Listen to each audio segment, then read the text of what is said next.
Dieu notre Père, nous voulons t'écouter toi seul, toi qui es le Dieu vivant. Laisse que ton nom soit glorifié, Seigneur, dans le nom tout puissant de Jésus-Christ de Nazareth. Nous avons ici prié, nous disons Amen. Est-ce qu'on peut acclamer le Seigneur? Voilà.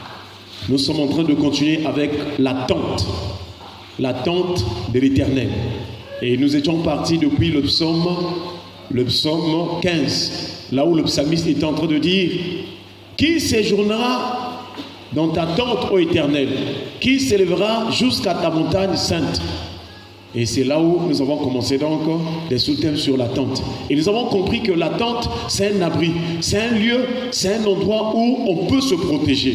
Et nous avons rappelé que dans ce monde, si tu n'as pas la protection de Dieu, tu es exposé. Tu es exposé aux démons, tu es exposé à toutes sortes vraiment de mauvaises choses. Beaucoup d'hommes et de femmes que nous voyons dans ce monde avec des situations terribles, pour la plupart des cas, je vous assure, c'est parce que certains manquent la protection de Dieu. Alléluia.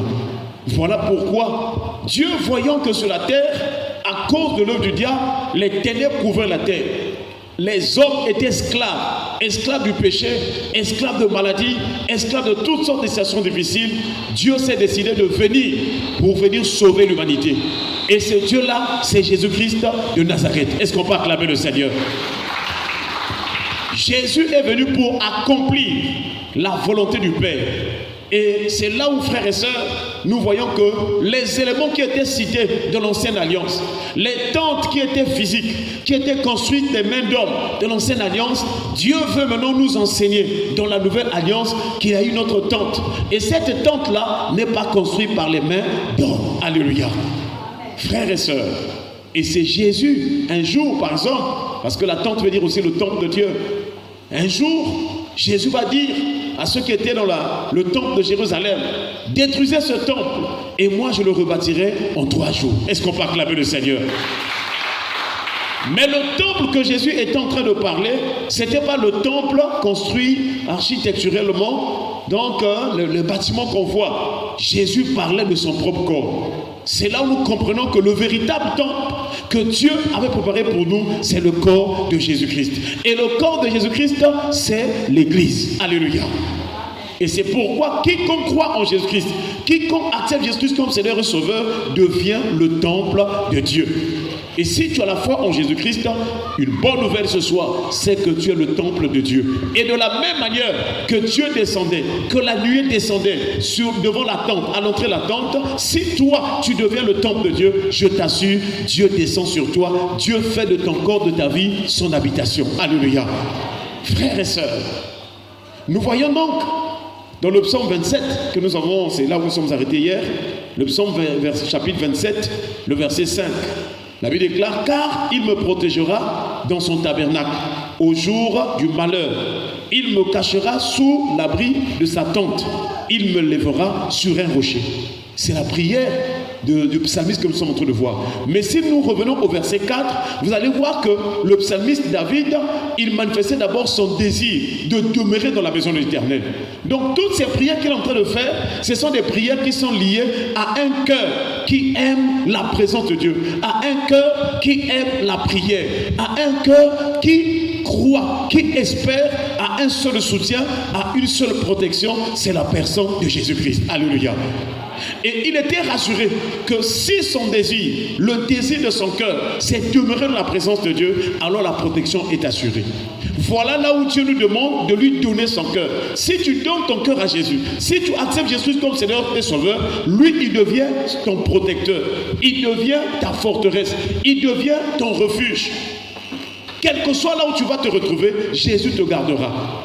Et c'est là où nous comprenons que Dieu avait besoin de notre cœur. Dans Proverbe, il est dit: mon fils, donne-moi ton cœur et que tes yeux se plaisent dans mes voies. Et hier, nous avons vu comment hier, nous avons vu comment ce que Dieu, dans cette prière, il nous enseignait.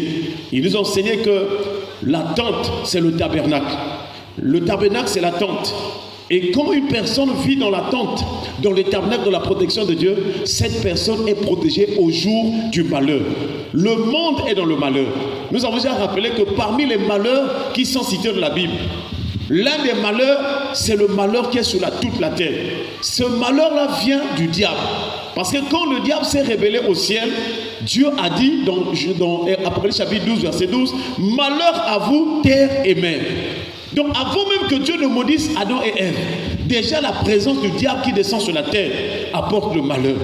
Voilà pourquoi nous nous rappelons encore que sur cette terre, si tu mets toute ta confiance sur les biens de cette terre, tu seras dans le malheur, tu vas finir ta vie dans le malheur. Mais si tu commences à chercher les choses d'en haut, les choses du ciel, les choses de Dieu, si tu commences à vivre selon la parole de Dieu, la puissance de la parole de Dieu va te délivrer de l'influence des malheurs. Est-ce qu'on peut acclamer le Seigneur?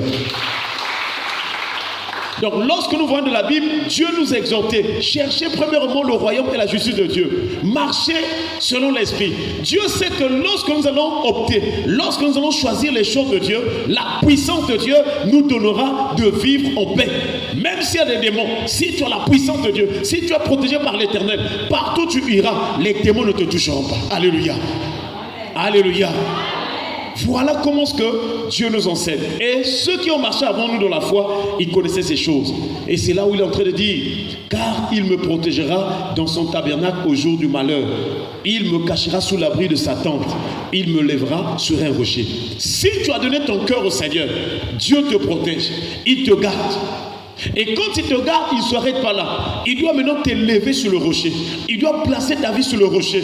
Car le rocher, c'est la personne de Jésus. Quand on dit élever sur le rocher, c'est-à-dire faire, montrer ta vie, présenter que toi tu n'appartiens plus au monde ou au diable ou au péché, mais toi tu appartiens maintenant au roi des rois. Tu deviens membre du royaume de Dieu. Parce que c'est Jésus, c'est lui qui a emmené, qui a porté le royaume de Dieu. Alléluia. Donc nous voyons que ce psaume est très important, le psaume 27. Et ce soir nous voulons prendre le verset 6. Hier, nous avons vu le verset 7. À la maison, tu peux prier avec ce psaume-là. Psaume 27, le verset 5. Tu dis, car il me protégera dans son tabernacle au jour du malheur. Il vraiment, hein, tu lis, tu cites en mettant ta foi. Lorsque tu lis, tu cites, tu vis. C'est-à-dire que quand tu lis une parole biblique, la parole de Dieu, tu es en train de lire avec la foi, il y a un mystère qui s'opère. La puissance de Dieu va te donner la vie de cette parole. Alléluia. Donc de la même manière que Dieu agit chez les autres pour les garder, les protéger, toi aussi il va te garder. Voilà pourquoi Jésus disait dans Jean chapitre 6, verset 63, je pense, il disait, les paroles que je vous ai dites sont esprit et vie. Alléluia. Est-ce qu'on peut acclamer le Seigneur?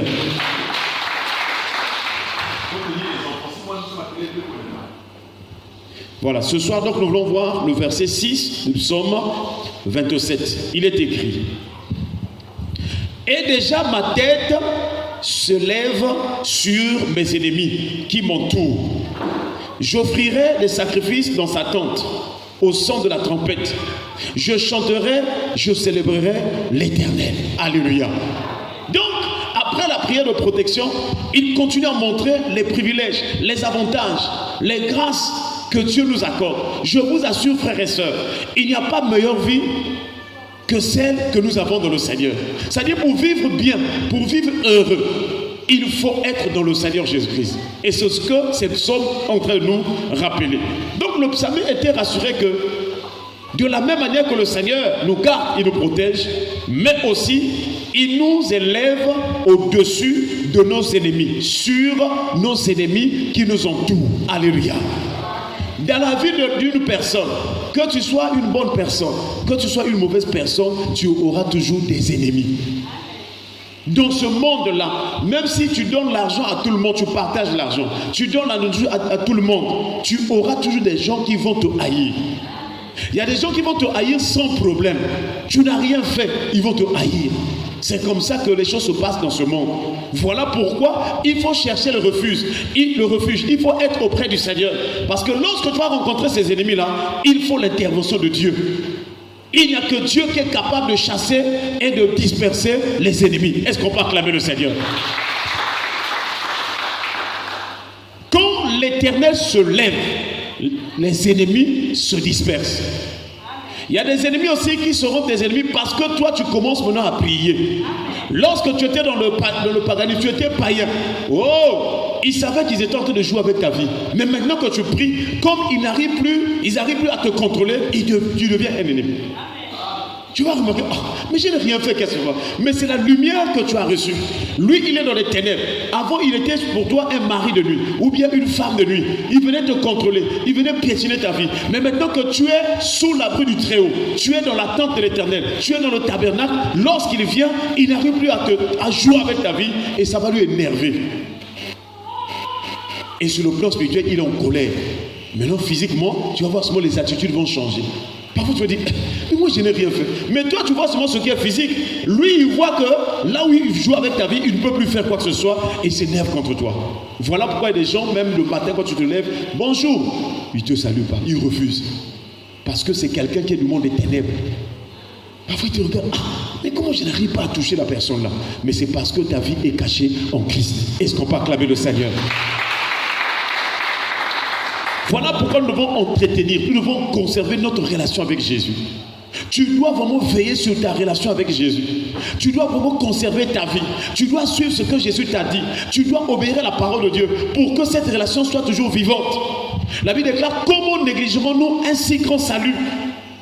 Si les choses que nous avons reçues là, si nous commençons à aller loin d'elles, comment nous allons vivre? Donc tous les jours de notre vie, nous devons vivre la parole de Dieu afin que non seulement la promesse, mais les termes, les principes de l'alliance nous soient toujours garantis. Alléluia. Frères et sœurs, il dit ici au verset 6 du psaume 27, et déjà ma tête s'élève sur mes ennemis qui m'entourent. Donc lorsque tu as pour refuge Dieu, lorsque tu as donné ton cœur au Seigneur, tu marches dans la volonté de Dieu, tu sers le Seigneur, tu pries le Seigneur, l'une des choses que Dieu va faire en dehors de la protection, il doit t'élever au-dessus de tes adversaires. Voilà pourquoi nous voyons la vie de Jérémie. Jérémie était un enfant, Dieu l'avait choisi. Mais quand Jérémie a commencé à servir Dieu, Dieu va lui dire, regarde, voici, je t'établis sur les nations et sur les royaumes, afin que tu arraches et que tu abattes, afin que tu ruines et que tu détruises, afin que tu bâtisses et que tu plantes. Donc la première chose, quand Dieu t'élève, il te donne le pouvoir, la puissance de détruire les œuvres de tes ennemis. Est-ce qu'on peut acclamer le Seigneur? Et il te donne aussi le pouvoir de bâtir. Dans ce monde-là, pour construire quelque chose de consistant, pour réussir dans ta vie, il faut être au-dessus des ennemis. Si tu es en dessous des ennemis, si tu es au niveau des ennemis, le combat va mettre du temps. Mais si tu es au-dessus d'eux, tu vas marcher sur eux au nom de Jésus. Frères et sœurs, c'est très important de comprendre ces choses parce que beaucoup d'hommes et de femmes, beaucoup de chrétiens aujourd'hui, ils s'amusent avec les ennemis. Ils s'amusent avec toutes sortes de distractions que Dieu donne dans ce monde, le diable donne dans ce monde. Mais que le Seigneur nous aide à être au-dessus de nos ennemis. Il faut réclamer, c'est ton droit. En tant qu'enfant de Dieu, tu dois être au-dessus des maris de nuit. Tu dois être au-dessus de ceux qui donnent la nourriture de nuit, des puissances des ténèbres. Même si tu vas au village quelque part, tu dois être au-dessus des ennemis. Parce que le droit, c'est ton droit, c'est ton privilège. En tant qu'enfant de Dieu, puisque notre Dieu est le Très-Haut, nous aussi nous devons être en haut et non en bas. Est-ce qu'on peut acclamer le Seigneur? Nous voyons aussi dans la Bible une histoire du temps d'Esther. Dans le livre d'Esther, il y a une situation qui va se passer. Esther et on dirait son oncle ou bien son cousin, parce que le père d'Esther devait être l'oncle de Mardochée. Alléluia. Et donc, quand le père de Esther était mort, alors Mardochée a pris donc Esther pour la faire élever, la faire grandir. Est-ce que tu es en train de comprendre l'histoire? Maintenant, au moment où il vivait sur la terre, va arriver une situation où Israël va se déporter. C'était la période où Israël était en captivité. Et donc, en ce temps-là, il y a un roi qu'on appelle le roi Assyrus qui régnait. C'était un roi perse, je crois. Alors, pendant ce temps-là, Mardochée venait souvent au niveau de la cour royale parce que Esther avait reçu la grâce de devenir la reine ou la femme du roi. Est-ce qu'on peut acclamer le Seigneur? Même si dans ta famille, tout le monde est pauvre, même si tu es né d'une famille où personne n'était enlevé en dignité, Dieu peut faire de toi Esther. Dieu peut faire que tu épouses un grand homme dans ce monde, dans ce pays ou ailleurs, afin que toi tu apportes la bénédiction de la famille. Donc je disais à une sœur ce matin, quel que soit l'état de la famille, même si tout le monde est mauvais, Dieu va toujours utiliser une personne qui sera un Joseph, une personne qui sera un Gédéon. En fait, Dieu veut que même si dans toute la famille tout le monde est mauvais, il doit faire un miracle pour que la famille la reconnaisse que Dieu existe. Alléluia. Et donc Esther va avoir la grâce de devenir la femme du roi. Mais qu'est-ce qui va se passer? À cette époque-là, le roi avait élevé un homme qu'on appelle Haman. Est-ce que tu vas répéter un moment Haman? Donc Haman, il travaillait. Donc après le roi, c'est Haman qui était le chef de tout le royaume là. Donc il était avec vraiment très proche du roi. Maintenant Haman là, pendant que le roi est dans la maison royale, quand il sort de la maison royale, Haman voulait que tout le monde se prosterne devant lui. Parce qu'il était chef, il était orgueilleux. Donc tout le monde, il commençait à faire souffrir les autres. Parce qu'il avait vraiment un poste, une responsabilité dans la maison ou la cour royale. Mais Mardochée qui se tenait là au niveau de la porte, lorsque Haman rentrait et sortait, Mardochée refusait de se prosterner. Est-ce qu'on peut acclamer le Seigneur? Si tu veux un jour vivre ce psaume ou que le Seigneur, pour que le Seigneur t'élève au-dessus de tes ennemis, ne va pas s'agenouiller devant les païens, le monde païen, la vie païenne, les boissons, l'impudicité. Ne va pas t'agenouiller. Ne va pas te prosterner devant les féticheurs. Ne va pas te prosterner devant les choses du monde. Haman était donc d'une nation païenne. Et donc, il voulait que Mardochée, qui appartenait à la nation de Dieu, se prosterne devant lui. Mardochée a dit, ça je ne peux pas faire. Alléluia.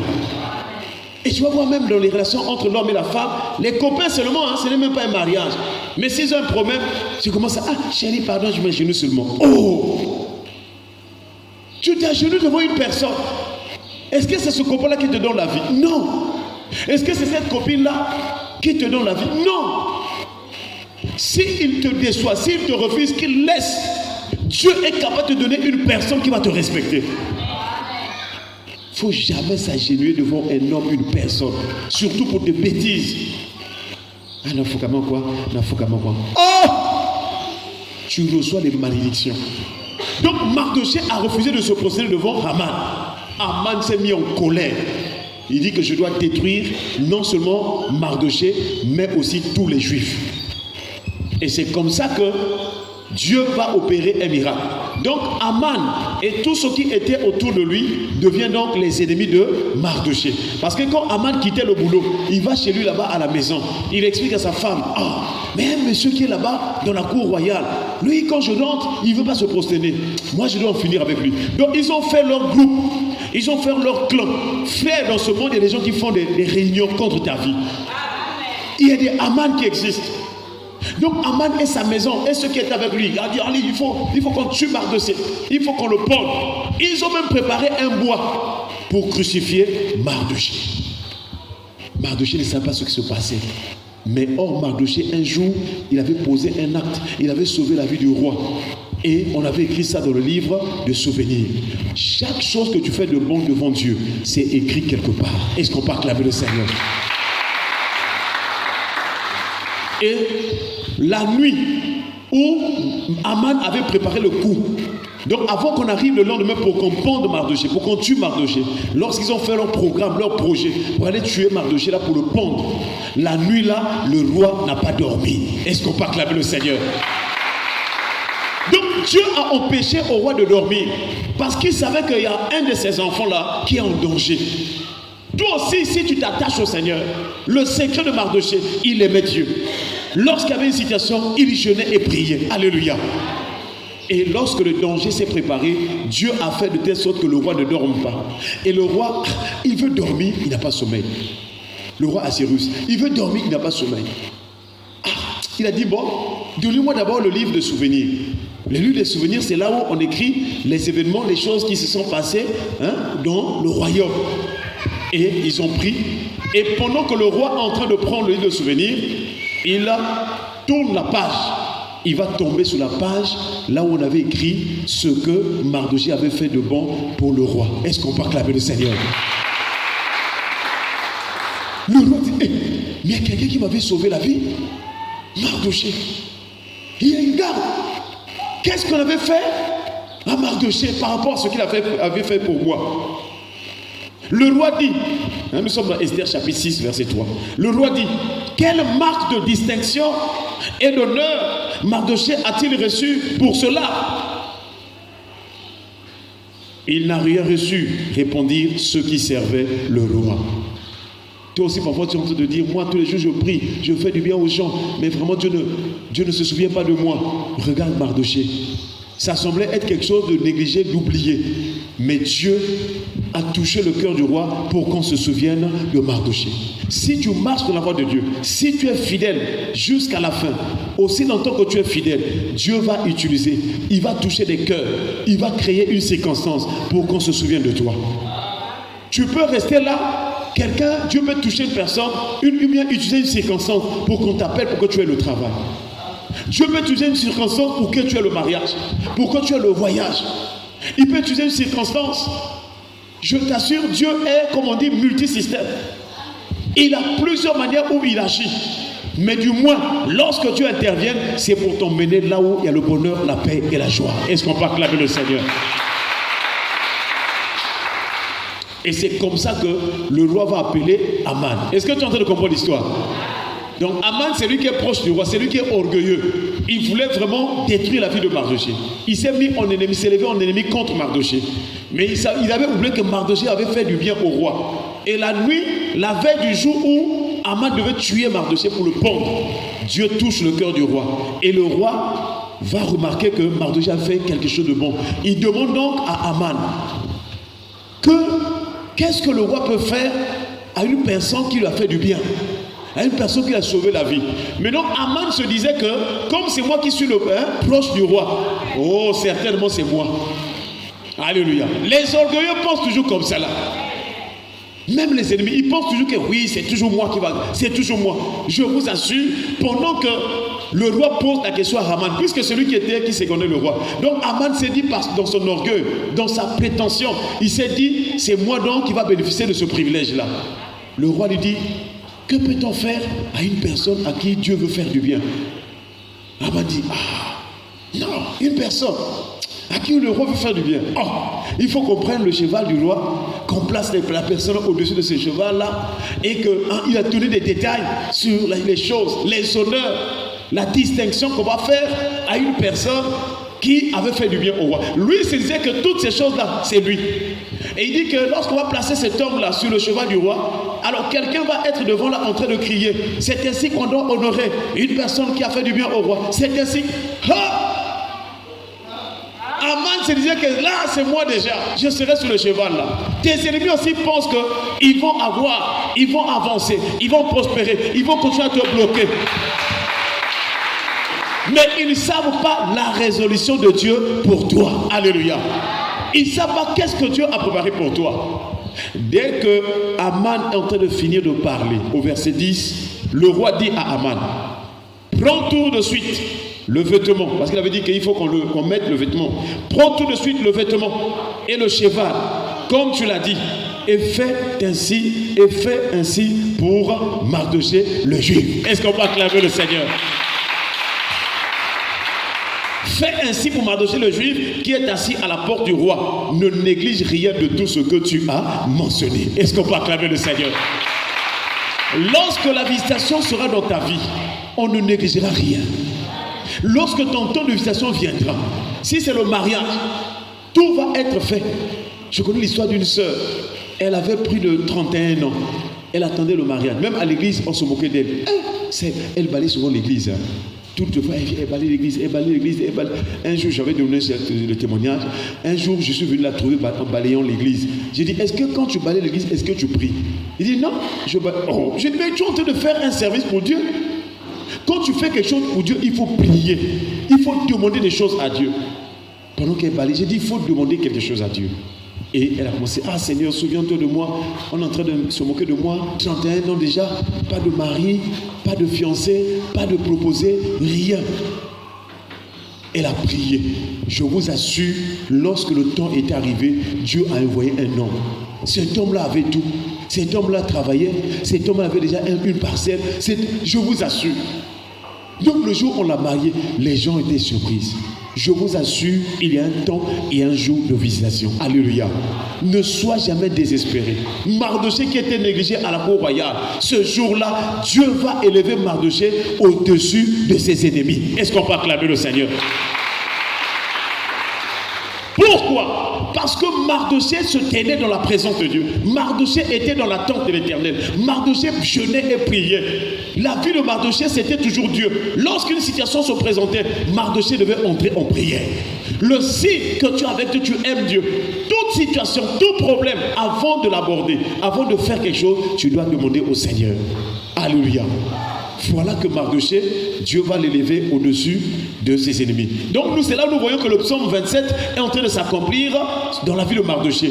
Là où le psalmiste dit, et déjà ma tête s'élève au-dessus de mes ennemis qui m'entourent. Deuxième chose dans ce psaume-là, j'offrirai des sacrifices dans sa tente. Des sacrifices. Un enfant, une personne qui vit dans l'attente de Dieu, qui aime la présence de Dieu, c'est une personne qui doit donner des sacrifices, qui sait donner des offrandes. Il y a plusieurs types d'offrandes. Il y a des offrandes que nous donnons par rapport à tout ce que Dieu nous donne. Retiens cela. Tout ce que tu reçois vient de qui? De Dieu. David a dit, Seigneur éternel, qui suis-je pour te faire ces offrandes? Nous t'offrons ce que ta main nous a donné. Donc, ça dit, je ne sais pas comment t'expliquer ça, c'est vrai, mais il faut retenir que tout ce que tu reçois vient de Dieu. C'est Dieu qui utilise les temps et les circonstances pour que tu aies à manger, pour que tu aies de quoi vêtir, pour que quelqu'un te partage. C'est vrai que tu ne vois pas Dieu, mais c'est la main de Dieu qui agit sur le plan spirituel pour que l'on te partage et te bénisse. David avait compris cela. Voilà pourquoi David, lorsqu'il voulait donner à Dieu, il ne comptait pas, il ne mesurait pas. Il donnait au-delà. Salomon aussi, son fils, a fait la même chose. C'est ce qu'on appelle dans la Bible la libéralité ou bien la libéralité. Donc, c'est là où nous comprenons que lorsque Abraham aussi avait tout donné, la dîme de tout, Abraham avait vu, oh, mais Dieu m'a béni. C'est Dieu qui fait tout pour moi. Moi, j'étais dans la maison de mon père. Dieu m'a dit, il m'a fait la promesse et j'ai vu la bénédiction. Mais maintenant que je suis allé combattre contre les ennemis, les rois là, je suis sorti vainqueur. Tout ce qu'il a reçu là-bas, il a donné comme dîme. C'est la libéralité. La libéralité, c'est un don généreux. C'est un don fait de bon cœur. C'est un don qu'on donne sans pourtant compter. Donc, si le Seigneur avait imposé les 1/10 pendant la loi, c'est à cause de la dureté des cœurs. Pendant la période lévitique, Israël était toujours dans les murmures. Seigneur, on va pour nous repartir en Égypte. Oh! Quand il y a trop de bruit de murmures, Dieu est obligé de mettre les lois. Donc la loi est venue 430 ans après. C'est pourquoi dans notre marche avec Dieu, tu ne dois pas porter le regard sur la loi. Tu dois porter le regard sur la promesse. C'est-à-dire sur Abraham. La loi, c'est juste une période qui est venue momentanément. Mais notre vie dépend de la promesse. Parce que grâce à la promesse était donnée pour que nous puissions avoir la foi et que nous puissions être sauvés par la foi. Voilà le plan de Dieu. Chers frères et sœurs, c'est là que nous voyons qu'un enfant de Dieu doit être une personne qui sait donner au Seigneur. Donc le premier niveau de sacrifice, ou bien la première partie des sacrifices, ce sont les biens. Répète après moi, les biens.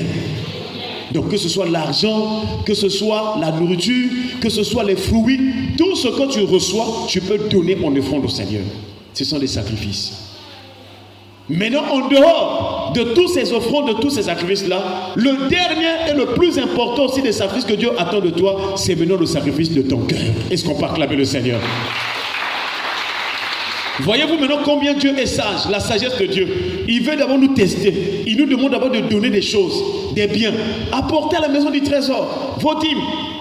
La dîme, c'est un apport, comme tout autre apport. Donc si nous refusons la dîme, il faut aussi refuser les autres apports. Parce que quand on se présente avec Dieu, on apporte des choses. Ça peut être la dîme, ça peut être un vœu, ça peut être les prémices, ça peut être les dons. Ce sont des apports que Dieu a institués dans sa relation, dans son alliance avec son peuple, avec ses enfants. Donc si vous refusez la dîme, refusez aussi les offrandes. Et même dans Lévitique, dans Nombre, je pense 18, il est fait mention que lorsqu'on apportait les dîmes, on apporte les dîmes les sacrificateurs enlevaient la dîme de la dîme.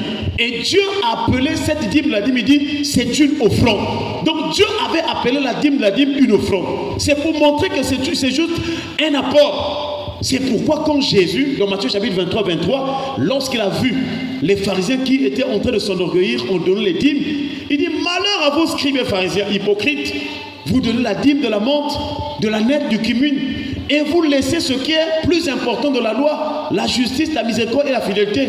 C'est ce qu'il fallait faire sans négliger les autres. Est-ce qu'on peut acclamer le Seigneur? Donc dans Matthieu 23, Jésus est venu, il a précisé que dans la loi, ce qui est plus important, c'est la justice, la miséricorde et la fidélité. Mais aussi, il faut apporter. Et précisément, il faut apporter toujours les dîmes. Jésus est clair. Si on enlève les dîmes, on enlève aussi ce qui est plus important de la loi. Parce que là, Jésus a lié les deux. Il dit sans négliger. Donc si vous pratiquez ce qui est juste, vous êtes miséricordieux, vous êtes fidèle, donnez aussi. Le signe que vous pratiquez ce qui est juste, le signe que vous êtes fidèle, le signe que vous êtes miséricordieux, apportez à la maison du trésor. Est-ce qu'on peut acclamer le Seigneur?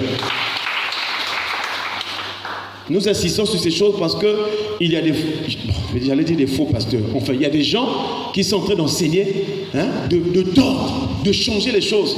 Oh non, dans le Nouveau Testament, on ne doit plus payer ou donner la dîme. Oh non, en tout cas, la polygamie, ce n'est pas une mauvaise chose. Ce n'est pas écrit.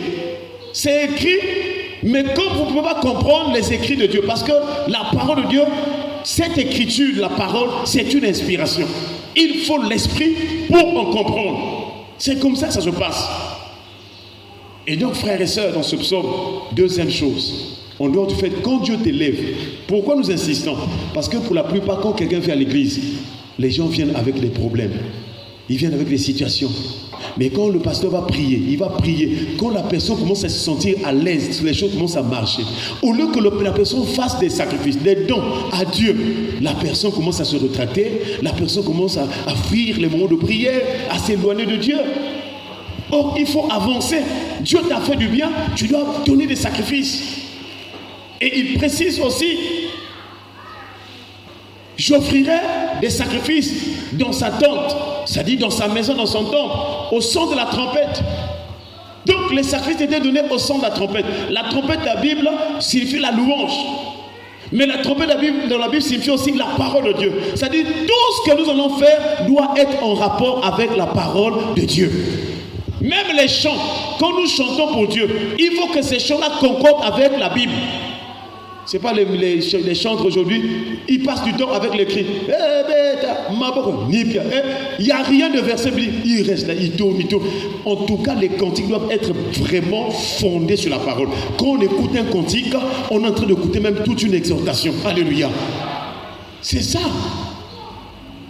Tout à l'heure, là, il y a un frère qui avait mis un cantique là. Mais vous entendez des soupirs dans ce cantique comme les musiques du monde.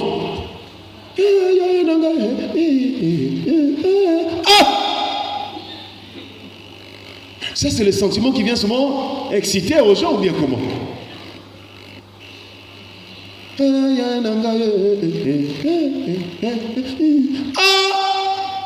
Pardon. Lorsque les anciens cantiques, non, quand vous écoutez la parole. La parole. Vous voyez même des versets bibliques. On est en train de chanter les versets bibliques. C'est ce qu'on appelle les cantiques spirituels. Donc les psalmistes, nous bénissons le Seigneur. Dieu l'avait élevé au-dessus de ses ennemis parce que lui, depuis le psaume 27, le verset 4, il avait désiré être dans la présence de Dieu. Ensuite, Dieu va l'élever au-dessus de ses ennemis. Ainsi de suite, il va le protéger le jour du malheur. Ainsi de suite, c'est ce que nous sommes en train de voir. Et enfin, il dit, je chanterai, je célébrerai l'Éternel. Est-ce qu'on peut acclamer le Seigneur? C'est-à-dire, quand Dieu te donne la victoire sur tes ennemis, quand Dieu t'élève, quand Dieu te met au large, les combats que tu avais avant là, ça a disparu. Tu sens maintenant la paix, tu es en bonne santé. Dieu dit, tu dois porter les sacrifices. Tu dois faire du bien à l'œuvre de Dieu. Tu dois même évangéliser. Tu dois même participer à l'évangélisation. Les dépenses, c'est-à-dire les besoins pour le royaume de Dieu. Mais, n'oublie pas que dans ta vie, tu dois maintenant chanter et célébrer l'Éternel. Je te pose une question. aujourd'hui? Qui a chanté Dieu aujourd'hui? Qui a chanté même un cantique, même à la maison? Voilà.